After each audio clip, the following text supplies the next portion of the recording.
and give having a class. Okay, I'm just going to put a simple class which is going to be like message.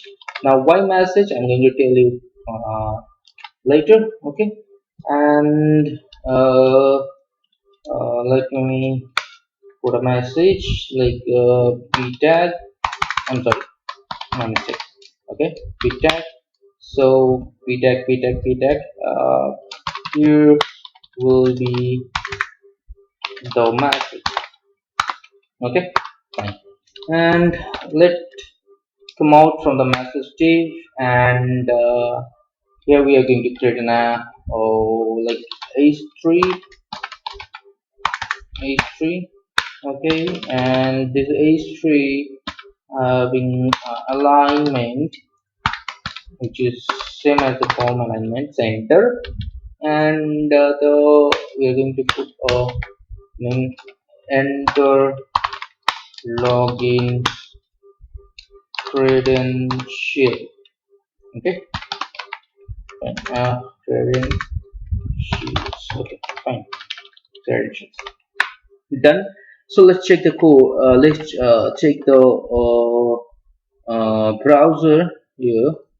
Okay, and refresh the browser. Oops, yeah, fine.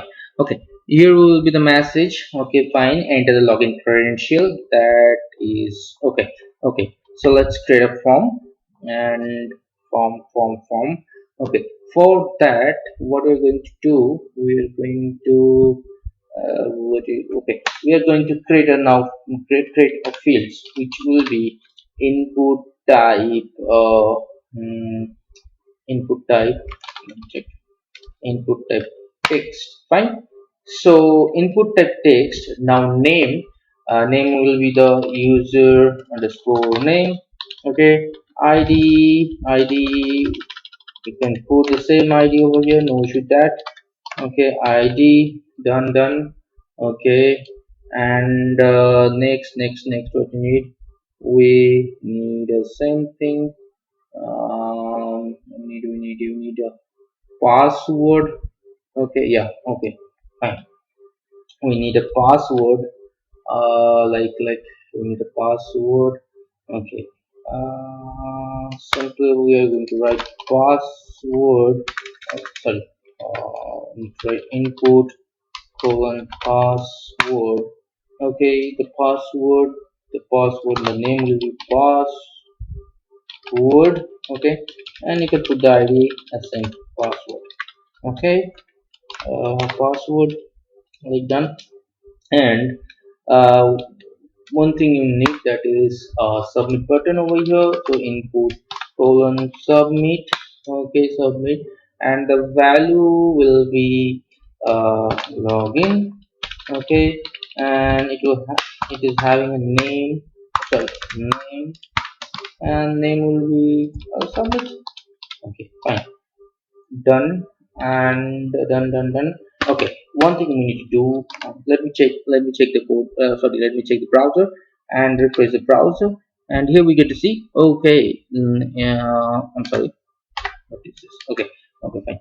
So now we are getting form field, that is username and password, but we are unable to identify which one is for username and which one is for password. Okay, and see the login is here, but we need to rectify these two fields. So how? Let's go to the code. Okay, let's go to the code. And okay, we are in a code, and what you need to do. Okay, what you need to do. Okay, simply we're going to write here username, sorry, username, the colon, and write the tag. And same thing we are going to do here. Okay, and this is going to be the password. Done. Save. Going back to the code and refresh. Yeah, okay, done. Fine. Anything else? But this thing. Okay, fine. Let me go back to the code. Let's go back to the code on here. Okay, okay. Put a beer over here. Beer means break line or break tag. So simple. And